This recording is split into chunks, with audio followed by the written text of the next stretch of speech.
My name is Vix and welcome back to this booktube channel called Goddess of Gore, where I like to talk about horror, thriller, sometimes fantasy and occasionally sci-fi books every week. What with it being the end of February, it can only mean one thing, and that's the compulsory video about my March TBR. I have a lot of books to talk about, 14 in fact, which is very ambitious. So let's get on with it.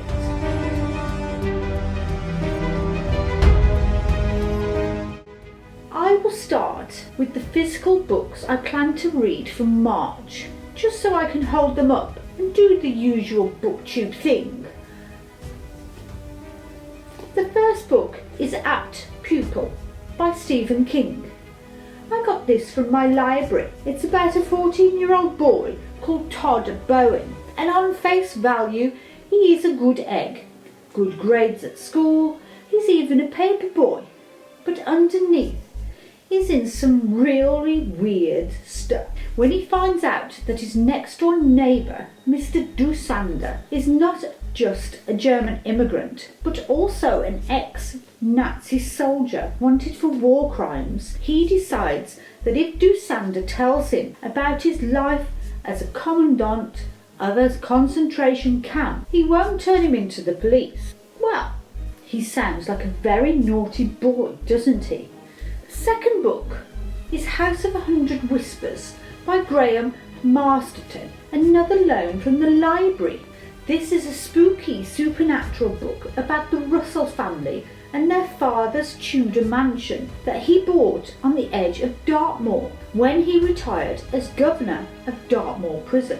Daddy Russell has since died and the family are set to inherit the mansion, but when they decide to spend a few nights there, spooky goings-on begin. And on their last day, the final straw is that little Timmy has gone missing.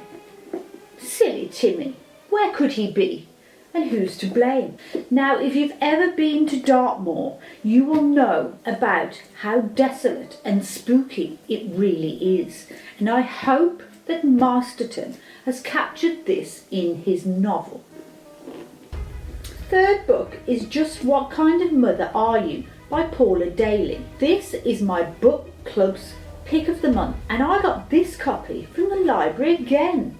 Useful things, aren't they, libraries? You should make sure you've joined and use it more often. This book is supposed to be a sinister thriller with another missing child, but this time we know who's to blame, and that's Lisa Callisto. She was looking after her best friend's 13-year-old daughter, but she's not the first girl to go missing in the neighbourhood. Nay.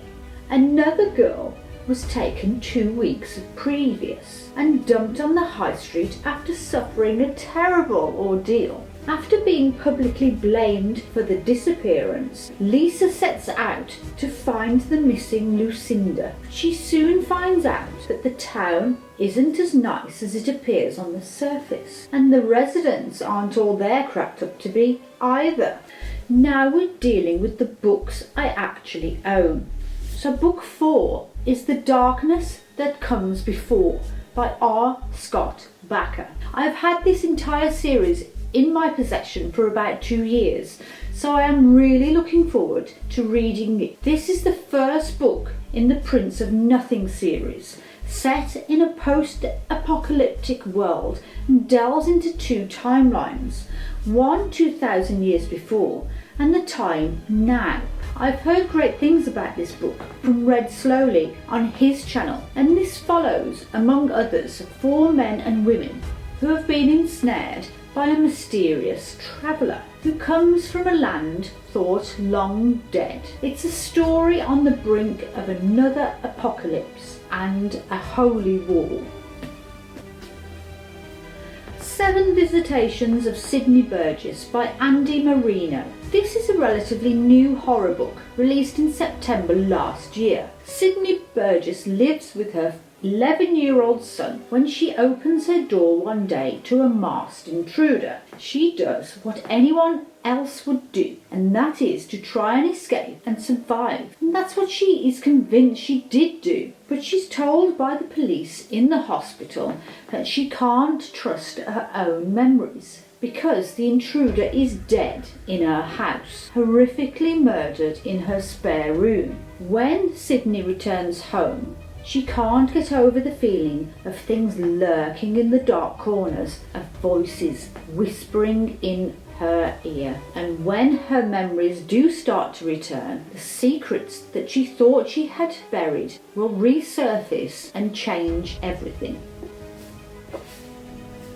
The House at the Bottom of the Lake by Josh Malaman. I got this after watching another recommendation video from Coral on her booktube channel Pretty in Papercuts. It is a short little book about a couple of teenagers out on a date, messing about in a canoe on the local lake. The pair discover under the surface of the water what looks like a house sunk at the bottom. The next time they go out, they decide to go and see the house under the water. There's a garden and an open front door. So they decide to visit the house again and again and start mooching about indoors. But as the tagline says, just because the house is empty doesn't mean that no one is home. Next are the couple of audiobooks I have waiting for me on BorrowBox, my library's digital lending service. First is The Starless Sea by Erin Morgenstern. This is a fantasy book within a fantasy book. A student called Zachary finds a mysterious book, and among the tales within, he reads a story from his childhood. He's weirded out by this. How did this happen to be in the book? He uncovers clues which lead him to a masquerade party in New York. While he's there, through a doorway to a secret library far below the surface of the earth. This library isn't just a place for hidden books, it's a place for lost cities and seas and tales whispered by the dead. He soon learns of the sacrifices made to protect the archive and also those who wish for its destruction. Tangleweed and Brine is written by Deirdre Sullivan. It's a book of 13 short retellings of classic fairy tales with brave and resilient female heroes, all told by an Irish young adult author. Cinderella, Little Red Riding Hood and Rapunzel are among the timeless classics. I'm particularly looking forward to this because, as I have recently found out, I do like a good retelling, and I've read a lot of good things about this collection. Next are ebooks, starting with Finlay Donovan is Killing It by L. Cosimano, a library ebook this time, because BorrowBox doesn't just do audiobooks, it does ebooks. Released at the beginning of last year, and I'm sure you've heard this done to death if you watch a lot of BookTube. But I've finally got a reason to get this read, and that is I've been gifted an ARC from NetGalley of the second instalment of the Finlay Donovan story, and it seemed the perfect excuse to begin the series. In this, the first book, it deals with poor old single mother Finlay telling her agent the plot to her latest novel idea, and she's mistaken for a contract killer by an eavesdropping woman who wants rid of her husband. And Finlay, very stupidly I must add, accepts. Finlay soon discovers that real-life crime and murder isn't as easy as it is in the books, which leads very nicely to the next ebook, Finlay Donovan Knocks 'Em Dead. As I said, I've been given an advance ebook copy from NetGalley, so I'm reading the two books in the series back to back. Another witty mystery, but this time, while trying to finish her latest novel, Finlay gets wind that someone is trying to kill her ex-husband Steve. And whatever else he is, he's a good father to her children. And in order to save him, she has to bend a few laws, dodge Russian mobsters, and a few soccer moms come hit women. The 11th book on the list is Junk by Melvin Burgess. junk was 25 years old last year, and to honour it, it was re-released. Now, I was given a copy from NetGalley to boost its profile with a review. It's a love story set in Bristol that involves two teens falling in love with each other and heroin. Their moral and living standards get lowered the longer the drug use goes on. The violence and prostitution depicted in this novel is raw and ugly, and I will be able to choose from the ebook or the physical book. With this one, since I do own an old paperback of this. 7 Deaths of an Empire by G.R. Matthews, a new grimdark fantasy. This was also a NetGalley advance copy that I was gifted and I didn't read when I was given it. So now I'm trying to get my rating up from 16% that it's currently at, and about 150 books waiting for me to read and review. I'm trying not to get overwhelmed by this, so I'm not going to talk about it yet, but I will. I will go to counselling, and I'll say I'll never get asked for another arc, and I will follow my own rules for a while. Until I watch somebody else doing a video about anticipated releases, and then I will lapse and start all over again.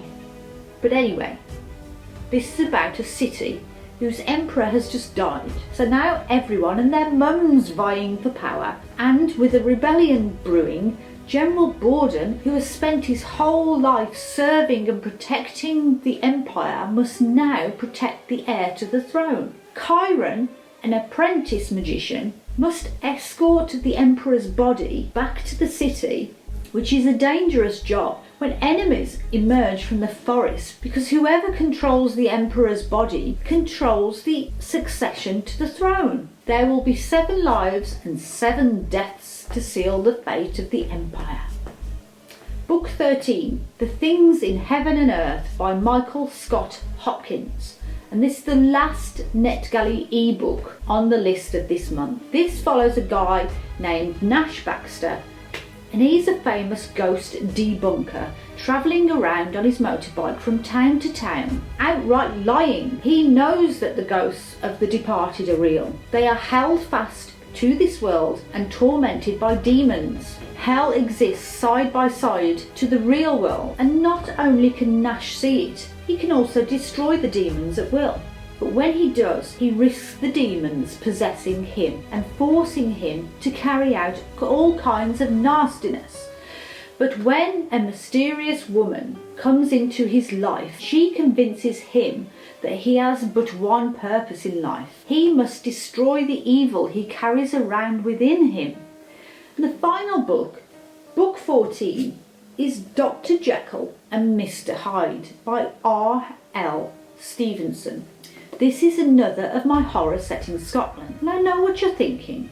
This is set in London, but I read a blog which listed a few classic Scottish-based books, and this was on there as a side note, stating the conspiracy that it was written to be set in Edinburgh, which is where Robert Stevenson lived, but the publishers wanted it set in London, so they changed the words to be London instead. So I think it's still counting as my horror set in Scotland.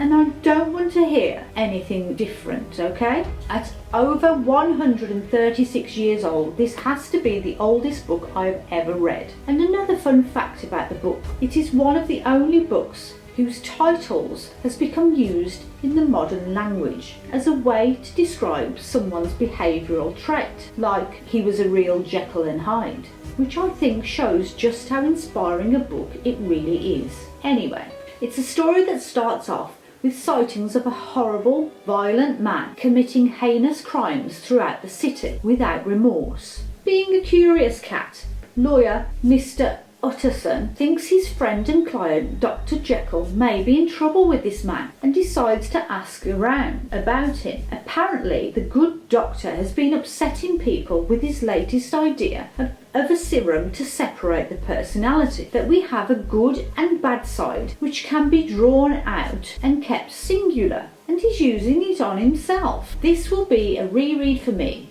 I feel like it's been about 130 years since I read it last, and I found this paperback while I was emptying out a bag of books in the spare room, and it looks like I've owned it since it was originally published too. So that's it. Thank you so much for watching, and please let me know what you're planning on reading for the month of March. Have you read any of these books? And do you think that I'll like them? What did you think of them if you've already read them? What should I put on my April TBR? Join me next week when I wrap up the books I read in February. Did I manage to read all 9 books on my February mound? And remember, please go and visit the library. It misses you terribly. Have a little peek at their new releases shelf. You may want to take one of them home with you. You might like it. Until next time, bye bye.